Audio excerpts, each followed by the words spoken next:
रहीम अस्सलाम वालेकुम dear student, I am Kashif Sheikh. Lecture number 16 में आज हम बहुत ही इम्पोर्टेंट चैप्टर नंबर 16 का सवाल पढ़ेंगे जिसका नाम है मैकेनिज्म ऑफ मसल कॉन्ट्रैक्शन या sliding filament model. Previous lecture में लेक्चर नंबर 15 में हमने स्केलेटल मसल का स्ट्रक्चर पढ़ा था। उसको मैं एक दफ़ा दोबारा आपको थ्रू आउट करवा दूं, क्योंकि अगर आपको ये बात समझ आएगी तो आपको नेक्स्ट जो 2 क्वेश्चन आने हैं मसल से रिलेटेड वो समझ आएंगे आपको। बेसिकली हम स्केलेटल मसल्स के बारे में पढ़ रहे हैं। पहली तो बात ये आपने ज़हन में रखना है, स्केलेटल मसल्स बंडल से मिलकर बने होते हैं जिन्हें हम मसल फाइबर्स का नाम देते हैं।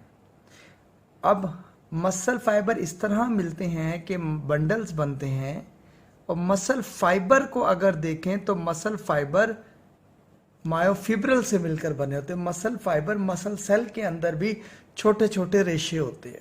तो आज जो हमारा सवाल है वो बेसिकली मायोफिब्रल पर है। मायोफिब्रल में एक यूनिट होती है जिसे हम सार्कोमेर कहते हैं, जो फंक्शनल यूनिट है, कॉन्ट्रैक्शनल यूनिट है, स्मॉलेस्ट कॉन्ट्रैक्शन यूनिट है। ये आपने ज़हन में रखना है, ये बहुत इंपॉर्टेंट सवाल है सार्कोमेर का। मायोफिब्रल में हमें कुछ एरियाज नज़र आए जिनमें हमें बैंड्स नज़र आए, जिसको हमने डिस्कस भी तफसील के साथ किया था, अभी भी डिस्कस करेंगे।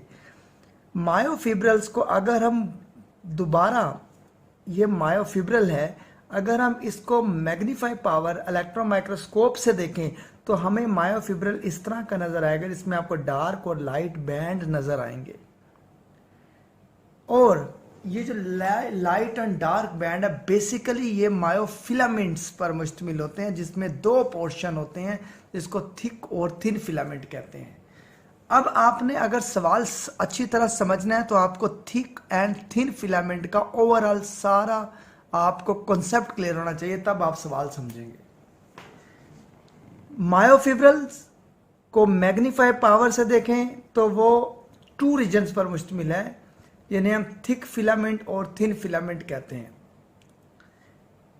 मायोफिलामेंट नैनोमीटर में है, अल्ट्रा स्ट्रक्चर देखा जाए तो थिक एंड थिन फिलामेंट।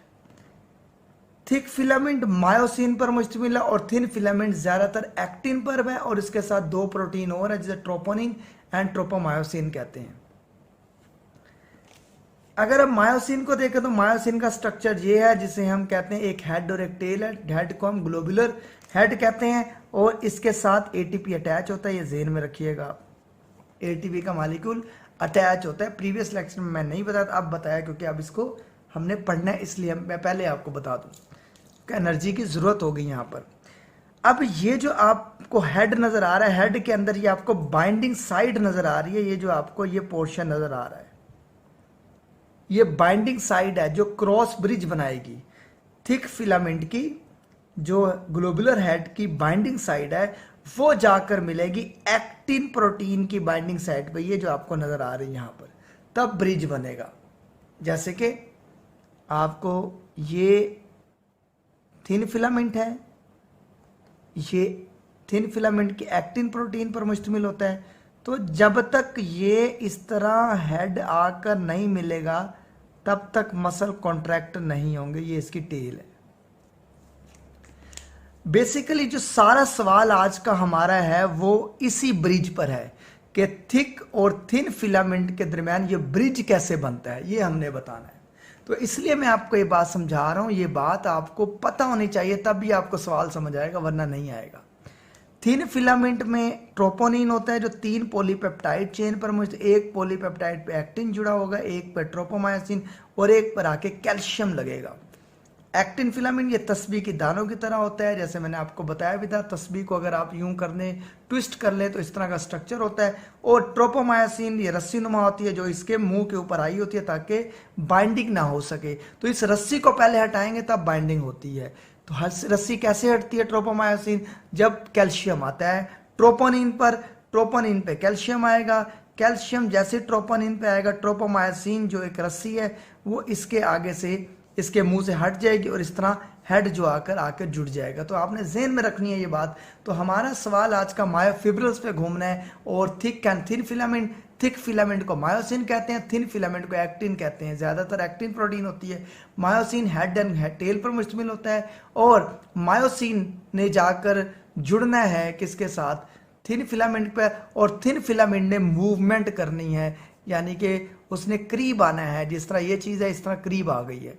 तो इसको, ये थिन फिलामेंट है जिसे एक्टिन कह रहे हैं, इसको करीब लेकर आए हैं। तो करीब लाने से कौन लेकर आया, वो थिक फिलामेंट लेकर आया है। तो आपने ज़हन में रखनी है अब ये बात। तो अब मैं सवाल आपको स्टार्ट करवा रहा हूँ। अब हम इस लेक्चर को स्टार्ट करते हैं ताकि आपको तफसील से बताने के बाद मज़ीद समझ आ जाए सवाल की। जो बातें आपको पहले नहीं पता चली थी, आपने सही तरह लेक्चर नहीं लिया था, तो अब आपको बेहतर तरीके से और समझ आ गई होगी। अब हम चलते हैं प्रीवियस लेक्चर को ज़हन में रखते हुए। बहुत ही इंपॉर्टेंट सवाल, दो तरह के सवाल है जिनका जवाब एक ही है। या तो ये सवाल आता है write an order mechanism of muscle contraction, या write an order sliding filament model, या स्लाइडिंग फिलामेंट हाइपोथेसिस। दो भाई थे जिनका नाम H Huxley and A F Huxley है, और उनके कई दोस्त एंड देयर कोलीग्स सजेस्टेड, उन्होंने बताया, पेश किया हाइपोथेसिस, एक मफरूज़ा 1954 में। बहुत इंपॉर्टेंट एमसीक्यूज है, 5 साल पेपर में कई बार आ चुका है ये, कि एच हेक्सले और ए एफ हेक्सले किसने डिस्कवर किया था स्लाइडिंग फिलामेंट। ये नाम बहुत दफ़ा आ चुके हैं। और कब किया था इन्होंने, 1954 में। टू एक्सप्लेन, इन्होंने वजाहत की, ऑल इवेंट, तमाम वाक़यात जो रूनमा होते हैं मसल के कॉन्ट्रैक्ट होने में। अब जैसे ये पेन है, मैंने इस पेन को इस तरह पकड़ा है, बेसिकली ये मेरे मसल कॉन्ट्रैक्ट हुए हैं। तो हमने ये मसल कॉन्ट्रैक्ट कैसे होते हैं ये बेसिकली आज हमने पढ़ना है। इस कॉल्ड स्लाइडिंग फिलामेंट मॉडल, क्योंकि इसके अंदर थिक और थिन फिलामेंट एक दूसरे का स्लाइडिंग करते हैं, एक दूसरे के साथ मिलते हैं, गले मिलते हैं, तो जुड़ते हैं एक दूसरे के साथ, इसलिए इसको कहते हैं स्लाइडिंग फिलामेंट। का मतलब थिक एंड थिन फिलामेंट, जो मैंने अभी आपको तफसील से बताया। Thick and thin filament slide करेंगे एक दूसरे से, इस तरह, जैसे ये एक दूसरे से ऐसे इस तरह मूवमेंट करेंगे। तो अभी मैं समझा भी दूंगा आपको कैसे। एक्सप्लेनेशन बताई जा रही है। व्हेन मसल फाइबर कॉन्टैक्ट, जब मसल, एक सेल जिसे हम कहते हैं मसल फाइबर, जब मसल सेल कॉन्ट्रैक्ट करता है, the thin filament and thick filament undergo shifting, उनके अंदर चेंजेस आती हैं। ड्यूरिंग दिस, इस जिस चेंजेस के नतीजे में, ये बहुत इंपॉर्टेंट बात है, जो आई बैंड है वो कम हो जाता है और जेड लाइन क्लोज हो जाती हैं और करीब आ जाती हैं। तो अब आपने ये दो बातें ज़हन में रखनी है कि जब भी मसल कॉन्ट्रैक्शन होगा, मसल फाइबर, तमाम मसल फाइबर जितने भी ये हज़ारों की तादाद में है, तो थिक एंड थिन फिलामेंट आपस में गले मिलेंगे, जुड़ेंगे। उनके जुड़ने से जो चेंज आएगा उसमें आई बैंड रिड्यूस हो जाएगा और जी लाइन जो है वो गेट क्लोजर, वो करीब आ जाएगी। अब इन्हीं दो बातों को लेकर हमने एक डायग्राम को समझना है और हम एक कॉन्ट्रैक्शन ऑफ द मसल्स को पहले डिस्कस कर ले, फिर हम एक बहुत ही इंपॉर्टेंट डायग्राम को डिस्कस करेंगे। कॉन्ट्रैक्शन द मसल होता कैसे है। According to this theory, thin filament slide on thick filament. बहुत इंपॉर्टेंट एमसीक्यूज है ये, आपको मैंने अभी पहले ही बता दिया था कि थिक फिलामेंट थिक है इसलिए वो मूवमेंट नहीं करता, जो थिन फिलामेंट है वो मूवमेंट करेगा और वो इस तरह से करीब आ जाएगा, इस तरह एक दूसरे के थिन फिलामेंट करीब आ जाएंगे। पहले थिन फिलामेंट ऐसे होंगे, जब ब्रिज बन जाएगा तो थिक फिलामेंट इनको खींचेगा अपनी तरफ, अंदर की तरफ खींचने से ये आपस में मिल जाएंगे ऐसे। तो ये अभी डायग्राम भी हम समझ लेते हैं।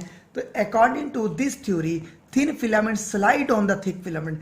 थिन फिलामेंट ने स्लाइड करना है ऐसे, स्लाइड करना है ऐसे, ये ऐसे है, स्लाइड करना है इन्होंने ऐसे, एक दूसरे के ऊपर आना है, इस तरह आना है थिन फिलामेंट ने। So that actin and myosin, thin filament को एक्टिन कहते हैं और थिक फिलामेंट को मायोसिन फिलामेंट कहते हैं। ओवरलैप टू ग्रेटर डिग्री, वो एक खास डिग्री तक ओवरलैप आपस में मिलेंगे। और उनके मिलने से क्या चेंजेस आती हैं, अब मैं चेंजेस आपको बता देता हूं कि इनके मिलने से जो चेंजेस आती हैं उसमें क्या होता है। ये पहले आप थ्योरी को समझ लें, फिर मैं डायग्राम से आपको तफसील से समझाता हूं इस सवाल को। हमने यहां पे पढ़ा कि थिक और थिन फिलामेंट जब आपस में मूवमेंट करेंगे तो आई बैंड रिड्यूस हो जाएगा, जेड लाइन गेट क्लोजर हो जाएगी। ये बात हमें एक बात समझ आ गई। इसका मतलब कोई चीज कॉन्ट्रैक्ट हो रही है जिससे एक मास में कमी आ रही है, एक फासले में कमी आ रही है, तो बात हमें समझ आ गई। अब वो कमी कैसे आती है? According to this theory thin filament ऊपर की तरफ आता है, थिन फिलामेंट मूव करता है थिक फिलामेंट के ऊपर, जिससे फासला कम हो जाता है। ऐसे ये फासला पहले ऐसे था, फासला कम हो गया ऐसे। So actin and myosin filament overlap to greater degree, एक खास डिग्री तक दोनों क्या ओवरलैप करते हैं, एक दूसरे से मिलते हैं। अब इनके मिलने से चेंजेस क्या आती है, ये बहुत इंपॉर्टेंट एमसीक्यूज है। ये इनमें से एक एमसीक्यू पेपर में जरूर पूछा जाता है। The Z line brought closer together, पहली तो बात है जेड लाइन या जी लाइन एक दूसरे के क्लोज हो जाएंगी। और हमने कहा था प्रीवियस लेक्चर में दो डिस्टेंस है, 2Z लाइन के दरमियान जो डिस्टेंस है, पहले ये ऐसे था, जब कॉन्ट्रैक्ट हो गए मसल्स तो Z लाइन एक दूसरे के करीब आ गई। तो ये जो कॉन्ट्रैक्शन हुआ है ये Z लाइन के आपस के करीब आने से, तो कॉन्ट्रैक्शन, इसे हम मसल कॉन्ट्रैक्शन, और मसल कॉन्ट्रैक्शन की जो कि फंक्शनल यूनिट है सार्कोमेयर कहते हैं, सार्कोमेयर कहते हैं। ये बात जहन में रखिएगा। अब आप मसल कॉन्ट्रैक्ट हुआ और सार्कोमेयर इसकी फंक्शनल यूनिट है। आपको वाज़ेह तौर पर नजर आ रही एक चीज ज्यादा थी, जब मैंने बाजू को ऐसे सीधा किया, सीधा करने के बाद मैंने बेंड किया तो मेरे बाजू मेरे मुंह के पास आ गई। तो बेंड होने से क्या हुआ, देखें डिस्टेंस दो जी लाइन के दरमियान कम हो गया। तो इसलिए कहा जा रहा है Z line brought closer, I band shorten हो जाएंगे। ये बात जेहन में रखिएगा, अभी मैं डायग्राम में बताता हूं। एच जोन डिसअपेयर हो जाएगा। The cross bridge of the thick filament become attach to the binding side of the actin filament. ये मैंने अभी आपको डायग्राम भी बना के दिखाई थी कि जो इस तरह एक एक्टिन होगी इसकी बाइंडिंग साइड पर, ये थिक फिलामेंट की टेल है, और ये इसका हेड जो है थिक फिलामेंट का, वो आकर अटैच हो जाएगा किसके साथ, वो थिन फिलामेंट के साथ अटैच हो जाएगा इसकी बाइंडिंग साइड पर। और इस मिलने को हम क्या कहते हैं, इसे क्रॉस ब्रिज कहते हैं कि थिक फिलामेंट ऊपर जाके थिन फिलामेंट के साथ जुड़ गया। अब ये जुड़ना कैसे है, ये बेसिकली हमने डायग्राम में समझना है। Attach to the cross bridge of the thick filament become attach, ये थिक फिलामेंट आके अटैच हुआ थिन फिलामेंट के ऊपर जो कि एक्टिन फिलामेंट कहलाती है।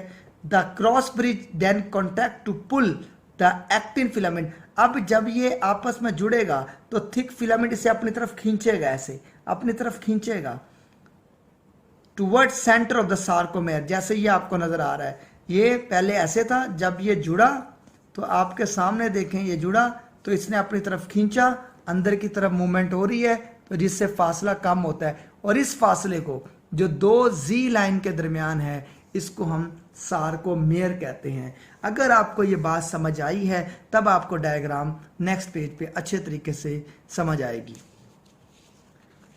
इसके बाद अब ये डायग्राम आपके बुक में बनी हुई है, ये बहुत ही इंपॉर्टेंट मैंने डायग्राम बनाई है आप लोगों के लिए, ताकि आपको समझ आ जाए इस बात की जो हम अब पढ़ रहे हैं। बेसिकली अगर आप इस डायग्राम को देखें तो इसके अंदर आपको क्या दिखाया जा रहा है, आपको दिखाया जा रहा है कि एक मसल था, मसल टेंडन के जरिए बोन के साथ अटैच था, क्योंकि हम मसल कौन सा पढ़ रहे हैं, हम स्केलेटल मसल पढ़ रहे हैं। स्केलेटल मसल में जो मसल है, मसल में मसल बंडल है जिन्हें हम फेसिकल कहते हैं। मसल बंडल जो है बेसिकली ये एक दिखाया गया है, ये कई मसल फाइबर से मिलकर मसल बंडल है जिसे हम फेसिकल भी कहते हैं। उस मसल बंडल में से एक मसल सेल को, जिसे हम मसल फाइबर भी कहते हैं, निकाल कर देखें तो उसके अंदर भी अगर हम माइक्रोस्कोप से देखें तो हमें इस तरह का स्ट्रक्चर नजर आता है। यानी कि मसल मसल के अंदर मसल बंडल, मसल बंडल को फेसिकल कह रहे हैं, मसल बंडल के अंदर मसल फाइबर या मसल सेल, मसल सेल के अंदर आपका मायोफिब्रिल्स, मायोफिब्रिल्स के अंदर आप देखें तो आपको light dark, light dark, light dark, light dark, light dark आपको नजर आ रहे हैं, एरिया नजर आ रहे हैं, जो मैंने आपको प्रीवियस डायग्राम में भी दिखाया था, यहां भी दिखाया था कि मायोफिब्रिल्स, इसके अंदर light dark, light dark, light dark आपको रीजन्स नजर आ रहे हैं, तो यहां भी आपको वो रीजन्स नजर आ रहे हैं। अब ये मैंने आपको थोड़ा सा ये इस डायग्राम को समझाना है, बेसिकली जो मैंने अभी आपको पढ़ाया है सारा। अगर आप इस मायोफिब्रिल्स को गौर से देखें, अगर आप इस मायोफिब्रिल्स को गौर से देखें तो इसमें आपको वाज़ेह तौर पर नजर आ रहा है कि ये मायोफिब्रिल है। मायोफिब्रिल में जो आपको ये पिंक लाइन नजर आ रही है, ये जी लाइन है, ये जी लाइन है, और ये डार्क आपको जो नजर आ रहा है ये ए बैंड है। यहां पर मैंने आपको ये जो है ये इतना एरिया मैंने आपको समझाना है जो नीचे डायग्राम बनी हुई है। अब ये जो आपको नजर आ रहा है ये ब्लैक पोर्शन, ये ए बैंड है। ए बैंड में जो व्हाइट हिस्सा नजर आ रहा है ये एच जोन है, और एक एच जोन के दरमियान में लाइन जा रही है जिसे हम कहते हैं एम लाइन है। ये जो आपको लाइन नजर आ रही है ये वाली लाइन और ये वाली लाइन, ये जी लाइन है। और जो व्हाइट पोर्शन नजर आ रहा है आपको ये थिन फिलामेंट का है, जिसे हम क्या नाम देते हैं, जिसे हम लाइट बैंड कहते हैं, क्योंकि इसमें से लाइट गुजर सकती है। तो इतने पोर्शन से लाइट नहीं गुजर सकती क्योंकि ये डार्क एरिया है। ए बैंड का जिसे हम डार्क एरिया कहते हैं उसमें एक एच जोन होता है जिसमें से लाइट गुजर जाती है। तो हमने बेसिकली जो आज पढ़ना है, समझना है, जो अभी मैंने आपको बताया, वो इन दो लाइंस के दरमियान को पढ़ना है जिन्हें हम सार्कोमेर कह रहे हैं। अब इन दो लाइंस के दरमियान के स्ट्रक्चर को आपकी बुक में भी ड्रॉ किया हुआ है, ये आपकी बुक में भी ड्रॉ किया हुआ है।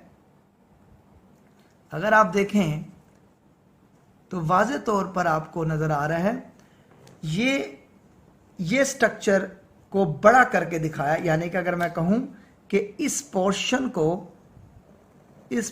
को जी टू जी लाइन बड़ा करके दिखा रहे हैं, सार्कोमेर कह रहे हैं जिसे हम, जी टू जी लाइन।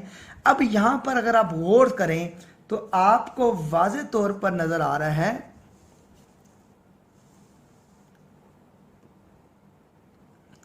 आपको वाज़ेह तौर पर नजर आ रहा है कि ये जो आपको पिंक कलर नजर आ रहा है ये आई बैंड है, ये दरमियान वाला सारा ए बैंड डार्क बैंड है, ये दरमियान में जो व्हाइट पोर्शन नजर आ रहा है ये एच जोन है जहां पे बना भी हुआ है, ये पूरे का पूरा ए बैंड डार्क बैंड, और ये जो लाइन जा रही है बीच में से इसे हम एम लाइन कहते हैं। ये पोर्शन जो है ये क्या है, ये आई बैंड, आई बैंड के दरमियान में से जी लाइन जिसे जविशन कहा था हमने, between the I band line जा रही, और फिर दोबारा यहाँ से ए बैंड स्टार्ट हो जाता है, जैसे कि ऊपर आपके सामने नजर आ रहा है, ऊपर आपके सामने नजर आ रहा है।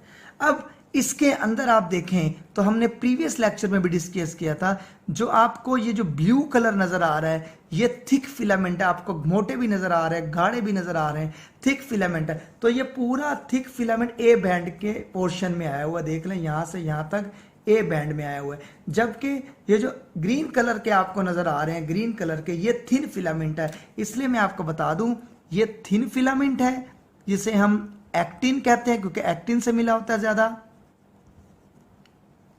और ये जो आपको नजर आ रहा है ये ब्लू एरिया, ये सारा ब्लू जो थिक फिलामेंट नजर आ रहा है, थिक फिलामेंट, ये मायोसिन से मिलकर बना होता है, ये मायोसिन से मिलकर बना होता है। तो इसमें कंफ्यूज नहीं होना, थिक फिलामेंट क्या है, थिक फिलामेंट को मायोसिन कहते हैं, थिन फिलामेंट को एक्टिन, ट्रोपोनिन, ट्रोपोमायोसिन का। एक्टिन इसलिए कहते हैं ज्यादा क्योंकि इसमें ज्यादा मिकदार एक्टिन की होती है। अब आप देखें ये मसल रिलैक्स है, जब मसल कॉन्ट्रैक्ट हुआ, जब मसल कॉन्ट्रैक्ट हुआ, जैसे मैंने हाथ को बंद कर लिया ऐसे, तो आप देखें उंगलियां करीब आ गई, डिस्टेंस कम हो गया हर चीज का। जब मसल कॉन्ट्रैक्ट होगा आप देखें तो आपके पास चेंजेस क्या आई हैं, पहले ये डायग्राम को देखें फिर इस डायग्राम को देखेंगे। जब मसल कॉन्ट्रैक्ट होगा तो मसल कॉन्ट्रैक्ट होने से यहां पर क्या बताया जा रहा था, यहां पे बताया था Z line brought closer together. अगर आप देखें तो पहले जेड लाइन दूर थी, अब जेड लाइन करीब आ गई है। देखें अब जेड लाइन करीब आ गई है, पहले जेड लाइन दूर थी, अब जेड लाइन करीब आ गई है। उसके बाद बताया गया था जेड लाइन के बाद आई band shorten and H zone disappear. अब आपके सामने है, पहले आई बैंड देखें कितने बड़े आपको नजर आ रहा है पोर्शन, अब आपको छोटा सा पोर्शन नजर आ रहा है। ये पहले आपको बड़ा सारा पोर्शन नजर आ रहा है, सारा ये सारा आई बैंड नजर आ रहा है, काफी बड़ा है, और अब छोटा सा पोर्शन हो गया। देखें बिल्कुल छोटा सा पोर्शन हो गया। और आपको जो यहां पर ये जो नजर आ रहा है एच जोन वाज़ेह तौर पर वाइट पोर्शन नजर आ रहा है, इसमें आपको नहीं नजर आ। ये बेसिकली यही तस्वीर है, ये कॉन्ट्रैक्ट हुआ हुआ दिखा रहा है आपको, और ये रिलैक्स हुआ हुआ दिखा रहा है आपको। मसल जब रिलैक्स होता है ये वो दिखा रहा है आपको। कॉन्ट्रैक्ट होंगे तो जी लाइन एक दूसरे के करीब आ जाएगी। इस दो जी लाइन के दरमियान के फासले को हम सार्कोमेर कहते हैं, और ये कॉन्ट्रैक्टाइल यूनिट है। Contractile functional unit of muscle है। कॉन्ट्रैक्टाइल यूनिट, जब मसल सुकड़ते हैं तो जी लाइन करीब आ जाती है। उम्मीद है आपको इस बात की समझ आई होगी। अब देखें, अब मैं आपको इसका स्ट्रक्चर दिखाता हूं। ये तो डायग्राम है, अब इसी डायग्राम को स्ट्रक्चर में देख लेते हैं। अगर स्ट्रक्चर में देखें तो ये आपके पास मायोफिब्रल्स है। मायोफिब्रल्स में आपको light dark light dark light dark band नजर आ रहे हैं। अब हमने इतने पोर्शन को उठाया जो आपका ये डार्क बैंड है, ये वही चीज जो मैंने आपको यहां समझाई है। अब मैं स्ट्रक्चर के तौर पर समझा, ब्रिज कैसे बन रहा है और ये स्लाइड कैसे कर रहा है वो बताना चाह रहा हूं बेसिकली। अब देखें, अगर आप इसको देखें, अगर आप इसको देखें तो आपको यहां से अगर मैं इसको यूं शो कर दूं तो आपको ये लाइट हिस्सा नजर आना शुरू हो जाएगा। देखें, ये देखें, अब आपको ये लाइट हिस्सा, यानी कि ये आपके सामने एक जी लाइन, ये दूसरी जी लाइन, ये आई बैंड है, ये आई बैंड है, और ये पोर्शन आपका ए बैंड है, डार्क है। ये आई बैंड, ये डार्क बैंड, ये आई बैंड। हम दोबारा इसी डायग्राम को दोबारा ड्रॉ कर रहे हैं ताकि हम दोबारा समझ पाएं, स्ट्रक्चर के लिहाज से समझ पाएं इस सवाल को। अब देखें, अब आप इसी दोनों डायग्राम को गौर से देखें, ये एक ही चीज है। यहाँ पे स्ट्रक्चरली दिखाया जा रहा है, यहाँ पर आपको एक आम चीज बना के दिखाई जो बुक में बनाई गई है। अब आप देखें तो आपके सामने ये एरिया जो वाइट आपको नजर आ रहा है, ये एरिया जो वाइट नजर आ रहा है, ये एच जोन है। ये एच जोन आपको नजर आ रहा है। ये जो आपको नजर आ रहा है सारे का सारा, ये आपको ए बैंड नजर आ रहा है। ये जो नजर आ रहा है ये लाइट बैंड है जिसे हम आई बैंड कहते हैं, और ये जो आपको आई बैंड में से नजर आ रही है जी लाइन है, और एक लाइन जो है वो मिड से जाती है जिसे हम क्या नाम देते हैं, जिसे हम एम लाइन कहते हैं, जो एच जोन के मिड से जाती है। तो यही स्ट्रक्चर आपको नीचे दिखाया जा रहा है, बड़ा करके दिखाया जा रहा है। इतना सा पोर्शन आपको बड़ा करके दिखाया जा रहा है। दो जी लाइन, ये ग्रीन आपको थिन फिलामेंट, और ये ब्लू आपको थिक फिलामेंट दिखाई दे रहा है। और थिक फिलामेंट मायोसिन पर मुश्तमिल, इसका हेड और टेल होती है। अब आप गौर करें इसके अंदर कि जो हेड है थिक फिलामेंट को मायोसिन के साथ जुड़ा हुआ है, और मायोसिन के साथ जुड़ा हुआ है। अब आप गौर करें तो इस जुमले को, अब इस जुमले के लिहाज से मैं डायग्राम समझाने लगा हूं। The cross bridge of the thick filament, अब आप देखें, the cross bridge of the thick filament become attach to the binding side of the actin filament. अब जो क्रॉस ब्रिज है, ये जो क्रॉस ब्रिज में थिक फिलामेंट की बाइंडिंग साइड है, ये जो हेड है, जो बाइंडिंग साइड कहा था मैंने, ये जाके मिली है ऊपर थिन फिलामेंट की बाइंडिंग, यानी कि एक्टिन की बाइंडिंग साइड से जाके जुड़ी है, और एक क्रॉस ब्रिज बन गया है। The cross bridge then contract to pull. अब ये कॉन्ट्रैक्ट होगा और पुल करेगा, पुल का मतलब अंदर की तरफ खींचेगा, toward the centre of the sarcomere. अब सार्कोमेर देखें, अब ये आपके सामने है, ये जो आपके सामने नजर आ रहा है स्ट्रक्चर, इसने जो हेड है इसने अपनी तरफ अंदर की तरफ खींचा, हेड ने अपनी तरफ अंदर की तरफ खींचा, अंदर की तरफ खींचा। अब ग्रीन को अंदर की तरफ खींचा जा रहा है। ये जो थिक फिलामेंट के हेड अटैच हुए हैं थिन फिलामेंट के साथ, ये इसको अंदर की तरफ खींच रहे हैं। क्यों खींच रहे हैं? क्योंकि आपने खुद पढ़ा था यहां पर, ये आपने खुद पढ़ा था कि thin filament slide on the thick filament. तो थिन फिलामेंट स्लाइड कर रहे हैं आपके सामने, वो अंदर की तरफ आ रहे हैं। जब अंदर की तरफ आएंगे तो आप गौर करें, तस्वीर ऐसे नजर आएगी, ये रिलैक्स और ये अब कॉन्ट्रैक्ट। जब कॉन्ट्रैक्ट हुआ तो आपको एच जोन नहीं नजर आ रहा कहीं भी, आपको आई बैंड यहां पर बड़ा नजर आ रहा है, यहां पर आई बैंड छोटा नजर आ रहा है, यहां पर एम लाइन नजर आ रही है, यहां पे आपको नहीं नजर आ रही, क्योंकि वो कॉन्ट्रैक्ट हो गया है। एक चीज पहले बड़ी थी और जी लाइन पहले कितनी दूर थी, देखें 2 जी लाइन, अब जी लाइन कितनी करीब आ गई है। इन 2 जी लाइन को हम सार्कोमेर कहते हैं, इनके डिस्टेंस को, इस डिस्टेंस को हम सार्कोमेर कहते हैं, इस डिस्टेंस को हम सार्कोमेर कहते हैं। और यही बात यहां पर बताई जा रही है।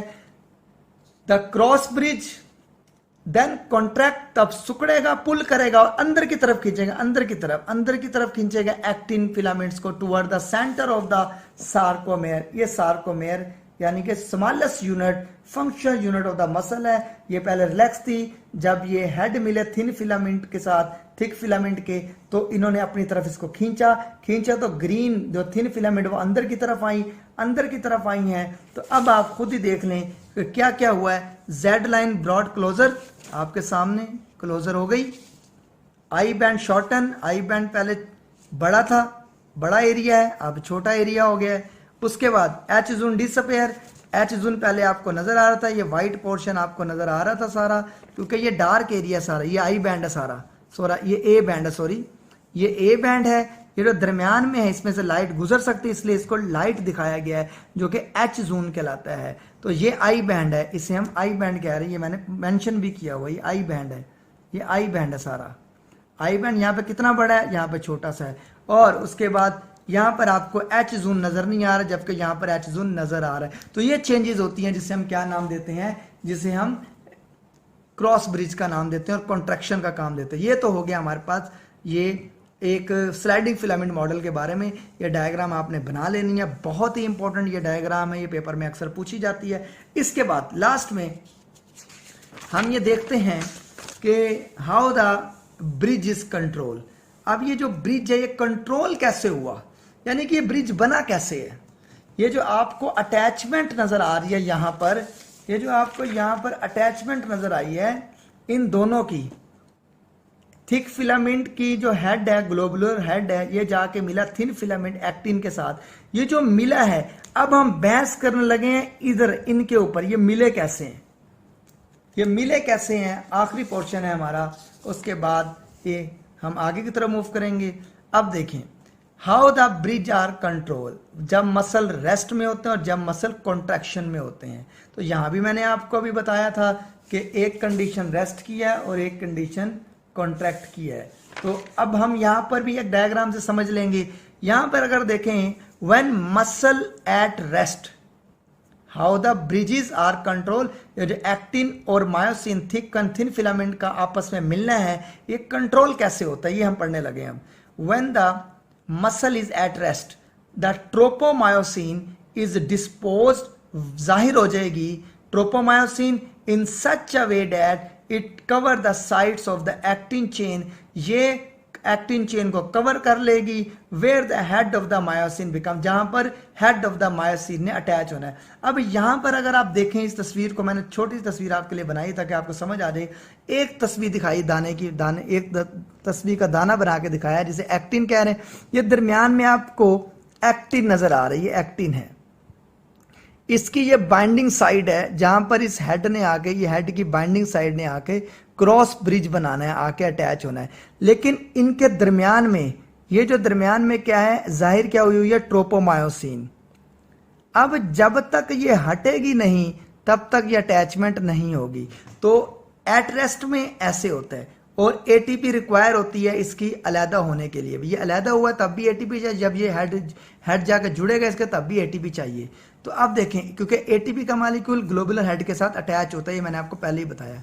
अब देखें इन दोनों डायग्राम में फर्क देखें। अब When the muscle is required to contract, जब मसल ने कॉन्ट्रैक्ट होना होता है, calcium ion binds with the troponin. ये मैंने आपको अभी अच्छे तरीके से समझाया था, ये आपको प्रीवियस लेक्चर में बात समझाई थी कि ट्रोपोमायोसिन 3 पॉलीपेप्टाइड चेन पर मुश्तमिल होती है, जो जिसका एक सिरा एक्टिन के साथ, दूसरा सिरा ट्रोपोमायोसिन का, तीसरे पे कैल्शियम आकर जुड़ेगा। तो यहां भी आपको यही बताया जा रहा है, ये एक सिरा देखें ट्रोपोमायोसिन के साथ जुड़ा हुआ है, एक सिरा एक्टिन के साथ, और एक सिरे पे देखें आकर क्या है, कैल्शियम अटैच हो रहा है। जैसे ही कैल्शियम आकर ट्रोपोनिन के पास अटैच हुआ तो आप देखें ये ट्रोपोमायोसिन जो पहले इसके मुंह के ऊपर है, अब वो हट गई है, वो ऊपर चली गई है और हेड जाकर अटैच हो गया है एक्टिन के साथ, पहले ही अटैच नहीं था।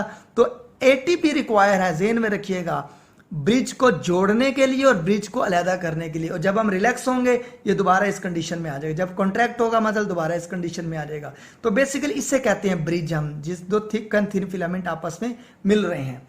तो अब देखें यहां पर आपको बताया जा रहा है, when the muscle is required to contract, calcium ion bind with the troponin molecule and cause them to move slightly, और ये वजह बनते हैं ताकि वो स्लाइड करें। जैसे मैंने अभी आपको डायग्राम में बताया था कि ये स्लाइडिंग हो जाएगी, यहाँ पर आपके सामने स्लाइडिंग होगी, ये ग्लोबुलर हेड जो है इसको अपनी तरफ अंदर की तरफ खींचेगा, जिसकी से ग्रीन जो है वो अंदर की तरफ आ जाएगी। देखें आपके सामने ग्रे, क्योंकि थिक फिलामेंट ने मूवमेंट नहीं करनी, इनके हेड ने थिन फिलामेंट के साथ जाके अटैच होना है और इसको अंदर की तरफ खींचना है, अंदर की तरफ खींचा देखें तो ये कॉन्ट्रैक्शन हुआ है।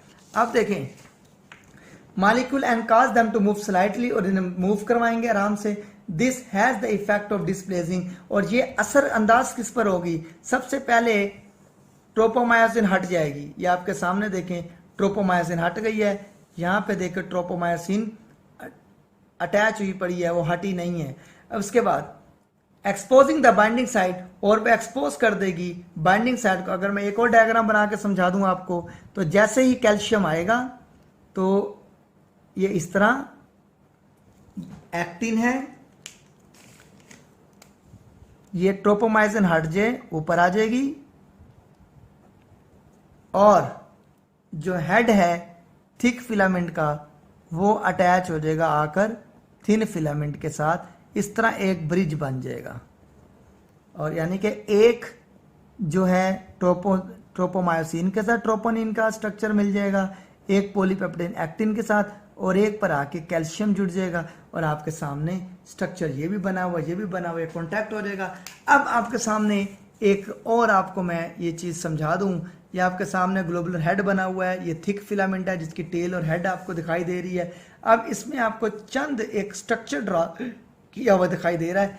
ये आपके सामने देखें, ये आपको एक्टिन नजर आ रही है, थिन फिलामेंट, जिसके मुंह के ऊपर आप देखें ब्लैक कलर की ट्रोपोमायोसिन अटैच है, ट्रोपोमायोसिन अटैच। अब ये बाइंडिंग नहीं हुई, देखें आप, ये एटीपी अटैच है इसके साथ, ग्लोबुलर हेड के साथ अटैचमेंट अभी नहीं हुई। अटैचमेंट कैसे होनी, नंबर 1 अटैचमेंट करवानी है, अटैचमेंट करवाने के लिए एटीपी आएगा, कैल्शियम आएगा। कैल्शियम जब आएगा, जैसे मिसाल के तौर पर ये एक सिरा ट्रोपोमायोसिन के साथ जुड़ जाएगा ट्रोपोनिन का, एक सिरा एक्टिन के साथ, और एक पर आके जब कैल्शियम जुड़ेगा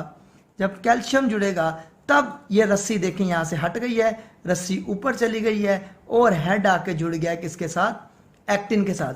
फिर इसको पावर स्ट्रोक करेगा, अपनी तरफ खींचेगा, मूवमेंट करवाएगा। उसके बाद पावर स्ट्रोक के बाद ये अटैचमेंट, ये पावर स्ट्रोक का मतलब ये दिखाई दे रहा है कि ये उसको अपनी तरफ खींच रहा है। और उसके बाद अगर रेस्ट में आना है तो रेस्ट में आने के लिए दोबारा इसे एटीपी खर्च करना पड़ेगी। दोबारा एटीपी खर्च करने के लिए उसको एटीपी यूज करेंगे, एटीपी यूज जब होगी तो दोबारा ये इससे हट जाएगा, और ये रस्सी ट्रोपोमायोसिन दोबारा एक्टिन के माउथ के ऊपर आ जाएगी, बाइंडिंग साइड पे आ जाएगी, और इस तरह ब्रिज जो होगा वो डिटैच हो जाएगा, अलहदा हो जाएगा।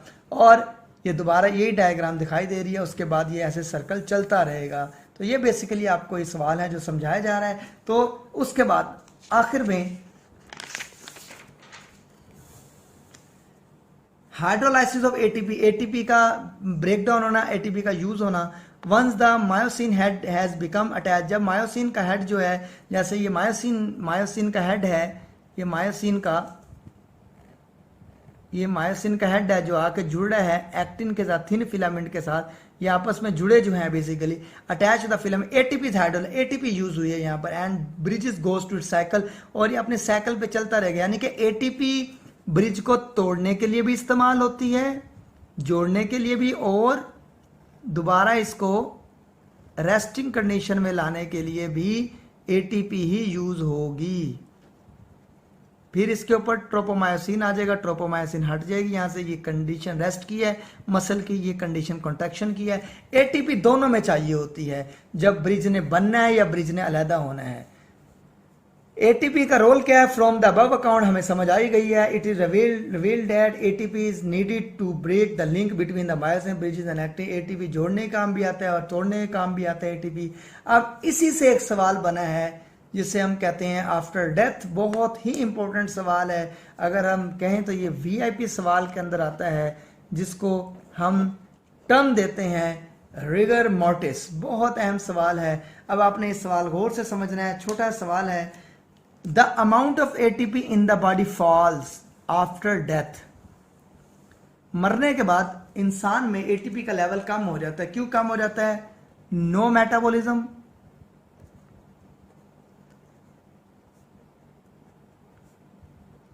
No reaction, no energy.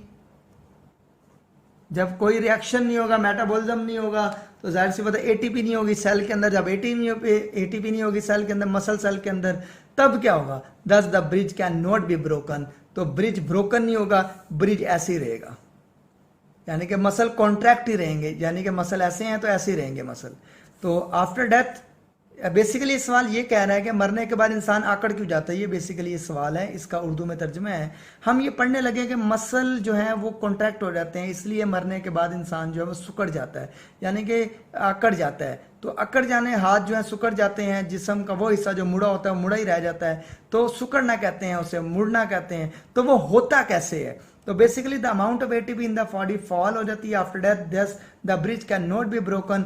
और जो ब्रिज है एक्टिन और मायोसिन के दरमियान वो टूटता, जो कैन नॉट बी, वो अलहदा नहीं होता, वो जुड़ा रहता है। And the remain firmly bounded, वो जुड़ा रहता है मजबूती के साथ। ड्यू टू दिस, इसी वजह से आफ्टर द मरने के बाद द बॉडी बिकम स्टिफ, सख्त हो जाती है, क्योंकि वो आपस में अटैच हुए पड़े हैं, जिसकी वजह से जैसे मेरा हाथ है, अगर मेरा हाथ ये यूं हो जाएगा तो ये ऐसे ही रहेगा हाथ मेरा, यानी कि मसल कॉन्टैक्ट हो रही है। क्योंकि इसको इस तरह करने के लिए, मसल को रिलैक्स करने के लिए दोबारा क्या है, एनर्जी की जरूरत है। मरने के बाद एनर्जी तो होती नहीं है, तो सेल भी मर जाते हैं। तो this condition is called rigor mortis. इस तरह इंसान का मरने के बाद अकड़ जाना, इस कंडीशन को आफ्टर डेथ हम रिगर मोर्टिस कहते हैं। बहुत इंपॉर्टेंट सवाल है, पेपर में अक्सर पूछा जाता है। तो ये बेसिकली हमारा आज का टॉपिक है, जिसको मैंने आपको तफसील के साथ समझाया है। इसको आपने अच्छे तरीके से समझना है, ये बहुत इंपॉर्टेंट सवाल है। आपने structure of the skeletal muscle को पहले पढ़ना है, फिर आपने ये सवाल को समझना है, फिर आपको अगला सवाल जो इससे रिलेटेड छोटा सा सवाल है, अब ये कैल्शियम आता कहाँ से है, ये हमने पढ़ना है।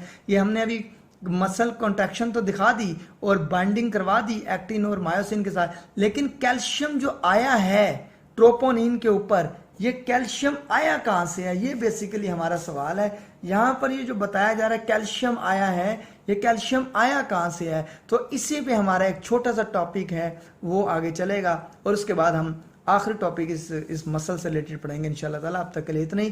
Thank you so much. अल्लाह हाफिज़।